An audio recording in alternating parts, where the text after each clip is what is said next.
Hello everyone, welcome to my channel Gyan Pathshala. आज हम यहाँ पे दोबारा एक दूसरा केस लॉ डिस्कस करने के लिए आए हैं, जिस केस लॉ का नाम है एशबे वर्सेस वाइट। एशबे वर्सेस वाइट जो केस लॉ है वो इंजुरियस एंड डैमनम मैक्सिम में एप्लीकेबल होता है, जिसका मतलब होता है इंजरी विदाउट डैमेज। एक ऐसी इंजरी जिसमें कोई डैमेज नहीं होता लेकिन फिर भी इंजरी होती है, तो ये उसी मैक्सिम का एक केस है। अब हम इसको डिस्कस करते हैं। एशबे वर्सेस वाइट के केस में क्या था कि एक एशबे था जो एक अल्सबेरी का रेजिडेंट था और जो वाइट था वो एक कांस्टेबल था। तो एक बार क्या हुआ, इलेक्शन का टाइम था, तो एशबे क्या हुआ, वोटिंग बूथ पे वोट करने चला गया। तो वहाँ पे जो वाइट था, जो कांस्टेबल था, उसने जब वो वोट करने जा रहा था तो उसने उसे वोट करने से रोक दिया और उसकी वोटिंग एप्लीकेशन रिजेक्ट कर दी। उसने क्या किया, वाइट ने एशबे को वोट करने से रोक दिया। और उसने क्या कह कर रोका एशबे को, उसने ये कह करके रोका एशबे को कि वो वहाँ का एक सेटल्ड रेजिडेंट नहीं है, इसलिए उसे वोट करने नहीं दिया जाएगा। इस बात से एशबे ने इनकार कर दिया। उसने कहा नहीं, मैं तो यहाँ का सेटल्ड रेजिडेंट हूँ। उसने अपने प्रूफ्स भी दिखाए, लेकिन फिर भी वाइट ने उसे वोट करने नहीं दिया। तो एशबे ने उसके अगेंस्ट क्लेम फाइल किया।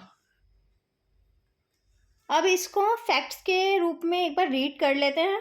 एशबे जो प्लांटिफ है, रेजिडेंट ऑफ अल्सबेरी का, एंड मिस्टर वाइट डिफेंडेंट जो कि एक कांस्टेबल है। White prevented Ashby from exercising his right to vote, stating that Ashby wasn't a settled resident, कि एशबे एक सेटल्ड रेजिडेंट नहीं है, इसलिए उसे वोट करने नहीं दिया जाएगा। एशबे को रोक दिया गया वहां पर from casting his vote in the polling booth. Ashby refuse to accept it and said he was a registered voter. उसने कहा मैं एक रजिस्टर्ड वोटर हूँ। उसने इस बात को इनकार किया। उसने कहा जब मैं रजिस्टर्ड वोटर हूँ तो मुझे वोट करने दिया जाए। The plaintiff mister Ashby filed the case after being aggrieved by the action of the police constable. जब पुलिस कांस्टेबल ने उसकी बात नहीं सुनी, मिस्टर वाइट ने जब उसकी बात नहीं सुनी, तो एशबे ने उसके अगेंस्ट केस फाइल करा और एशबे ने मिस्टर वाइट के खिलाफ डैमेजेस क्लेम करे। Ashby sued mister White for the claim of damages. Ashby ने कहा कि मुझे मेरे डैमेजेस के लिए क्लेम मिलना चाहिए। अब इस पे दोनों ने अपनी कन्वेंशंस दी। कन्वेंशंस क्या दी? एशबे ने ये कहा my right to vote should be upheld. मेरा जो राइट था वोट का वो मेरे से छीन लिया गया, इसलिए मुझे compensation should be paid to me as a legal injury happened. इसलिए मुझे कंपनसेशन मिलना चाहिए क्योंकि मेरा ये लीगल राइट था और लीगल राइट मेरा अपहेल्ड हो गया, उसके लिए मुझे कंपनसेशन मिलना चाहिए। तो मिस्टर वाइट क्या कहते हैं? No injury inflicted as there is no physical harm by the defendant. उसने कहा कोई इंजरी नहीं हुई है क्योंकि कोई फिजिकल हार्म तो हुआ ही नहीं है, तो इसीलिए उसको कोई कंपनसेशन ना दिया जाए।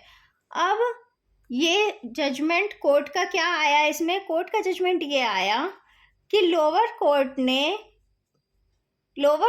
ने प्लांटिफ के फेवर में 5 पाउंड का कंपनसेशन दिया। क्यों दिया? 5 पाउंड का कंपनसेशन इसलिए दिया क्योंकि लोअर कोर्ट ने कहा ये इंजुरियस एंड डैमनम मैक्सिम इस केस में अप्लाई होती है as there was a violation of legal rights even through there was no physical damages done to the plaintiff. क्योंकि उसके लीगल राइट वायलेट हुए हैं, इसीलिए उसे कंपनसेशन दिया जाएगा, क्योंकि वोट करना उसका लीगल राइट था। अब उसे वोट करने नहीं दिया गया। उसके पास प्रूफ भी था कि वो एक सेटल्ड रेजिडेंट है, लेकिन कांस्टेबल ने फिर भी उसे वोट नहीं करने दिया क्योंकि ये उसका लीगल राइट था। तो अब चाहे उसको फिजिकल डैमेज हुआ नहीं हुआ, लेकिन उसका लीगल राइट तो वायलेट हुआ ना।